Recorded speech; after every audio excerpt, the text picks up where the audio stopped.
ہمارے ذہنوں میں جو معیارات بیٹھے ہوئے ہیں وہ کیا ہے؟ کامیابی پیسے سے ہے، کامیابی جائیداد سے ہے، کامیابی کاروبار سے ہے، کامیابی شہرت سے ہے، کامیابی اقتدار سے ہے. یہ معیارات ہیں. جو جتنا دولت مند اتنا کامیاب، جو جتنا مشہور اتنا کامیاب، جو جتنا پاپولر اتنا کامیاب، جو حکومت پر پہنچ گیا کامیاب، جس نے بڑا کاروبار جما لیا کامیاب، جس نے بہت جائیداد بنا لی کامیاب. یہی ہے اصل میں ساری بس کی گانٹھ. جو تصور کامیابی کا ہوگا اسی کے مطابق آپ کی بھاگ دوڑ ہوگی، اسی کے لیے جد و جہد ہوگی، اسی کے لیے توانائیاں صرف ہوں گی، اسی کے لیے دن رات کی مشقت ہوگی. یہ ہے اصل شے جس کی یہاں نفی ہو رہی ہے.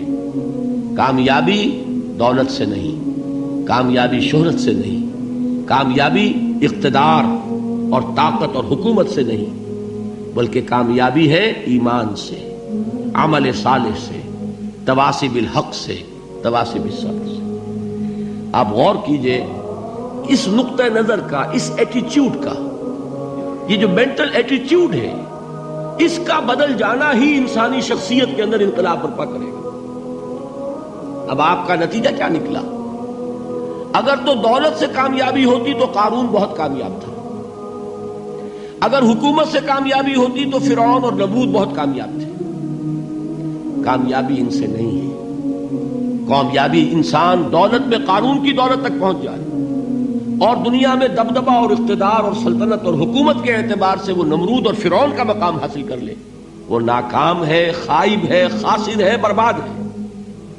اور ابو ذر غفاری کامیاب ہے، چاہے ان کے پاس کچھ نہیں تھا، جھونپڑی تک نہیں تھی، کوئی گھر نہیں تھا.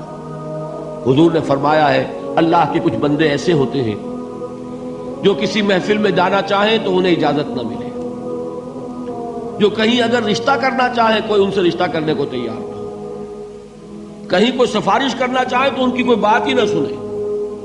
لیکن اللہ کے ہاں ان کا وہ مقام ہے کہ اگر بھولے سے بھی کسی بات پر قسم کھا بیٹھتے ہیں تو اللہ ان کی قسم کی لاج رکھتا ہے. یہ ہے فرق. یہ جان لیجیے اچھی طرح. اس بات کا مان لینا آسان، اس پر سبحان اللہ کہنا آسان، لیکن اس کے مطابق آپ کے اپنے ذہن کا بدل جانا بہت مشکل. اس لیے کہ ہم متاثر ہوتے ہیں اپنے ماحول سے. وہ بڑا محل ہے، دیکھ کر ایک دفعہ جھجری آتی ہے، وہ بڑی سی 20 فٹ لمبی کار سناٹے کے ساتھ آپ کے پاس سے گزر گئی. ایک دفعہ اعصاب کے اندر ارتعاش ہوتا ہے، محسوس ہوتا ہے بڑے یہ نصیبے والے لوگ ہیں، بڑے خوش نصیب، بڑے کامیاب. حالانکہ کچھ معلوم نہیں کہ یہی سب سے بڑی بد نصیبی ہو سکتا ہے کہ یہی سب سے بڑی ناکامی ہو. اگر ذہنوں میں یہ بات بیٹھ جائے کامیابی کس شے سے. یہی وجہ دیکھیے قرآن مجید میں بارہا آپ دیکھیں اولئک ھم المفلحون، یہ ہے لوگ کامیاب ہونے والے. آج یہ آپ نے نماز میں وہ آیات سنی، یا ایھا الذین آمنوا ارکعوا واسجدوا واعبدوا ربکم وافعلوا الخیر لعلکم تفلحون. اے ایمان والو، رکوع کرو، سجدہ کرو، اپنے رب کی پرستش اور بندگی کرو اور اچھے کام کرو تاکہ تم کامیاب ہو جاؤ. تو کامیابی کن چیزوں سے ہے؟ یہ ہے سب سے بڑا سبق. یہ ہمارے دل میں اگر بات بیٹھ جائے، ٹھک جائے، تو زندگی بدل جائے گی. صبح و شام بدل جائیں گے، نقشے بدل جائیں گے، بھاگ دوڑ کا رنگ بدل جائے گا، ویلیو سٹرکچر بدل جائے گا. آج وہ ایک چیز نہایت اہم نظر آ رہی ہے، کل نہایت غیر اہم نظر آئے گی.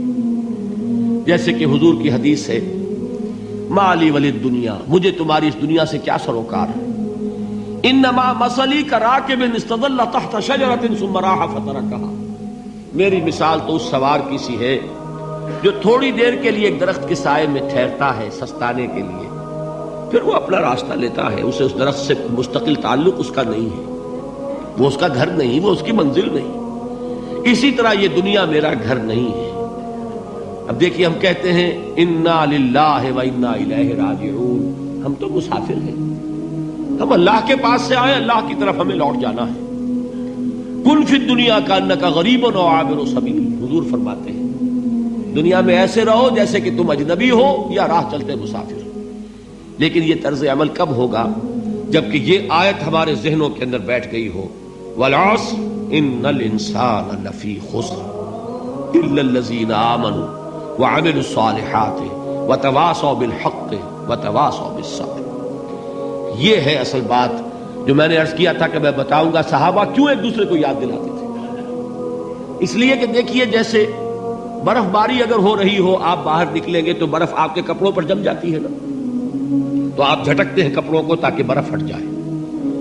ہمارے ایمان پر اس دنیا میں رہتے ہوئے جب ہم متاثر ہوتے ہیں ماحول سے تو گردہ آ جاتا ہے، برف پڑ جاتی ہے، اس کو جھٹکتے رہنے کی ضرورت ہے. اور وہ جھٹکنے کی بہترین اور مؤثر ترین شکل یہی ہے کہ یاد رکھو کامیابی ان چیزوں سے نہیں ہے. چمک دمک جو ہے دنیا کی، یہ ساری چمک دمک جو تمہیں رجھا رہی ہے، جو تمہیں اپنے اندر گم کیے ہوئے ہے. یہ لفظ گم پر اقبال کا وہ شعر یاد آ گیا کہ کافر کی یہ پہچان کے آفاق میں گم ہے اور مومن کی یہ پہچان کے گم اس میں ہے آفاق. تم گم نہ ہو کر رہ جاؤ، اس میں مبہوت نہ ہو کر رہ جاؤ، مرعوب نہ ہو کر رہ جاؤ. دنیا ہی کی محبت تمہارے اوپر ڈیرے نہ ڈال دے، تمہارے دلوں کے اوپر مسلط نہ ہو جائے. لہذا تازہ کرتے رہا کرو والعصر ان الانسان لفی خسر الا الذین آمنوا وعملوا الصالحات وتواصوا بالحق وتواصوا بالصبر. پھر یاد کر لو، پھر تازہ کر لو اپنے اس یقین کو کہ کامیابی دولت سے نہیں، کامیابی ثروت سے نہیں، کامیابی اقتدار سے نہیں، کامیابی شہرت سے نہیں، کامیابی جائیداد سے نہیں، کامیابی ہے ایمان سے، کامیابی ہے عمل صالح سے، کامیابی ہے تواصی بالحق سے، کامیابی ہے تواصی بالصبر سے. یہ چار چیزیں ہیں کہ جو کامیابی کے لوازم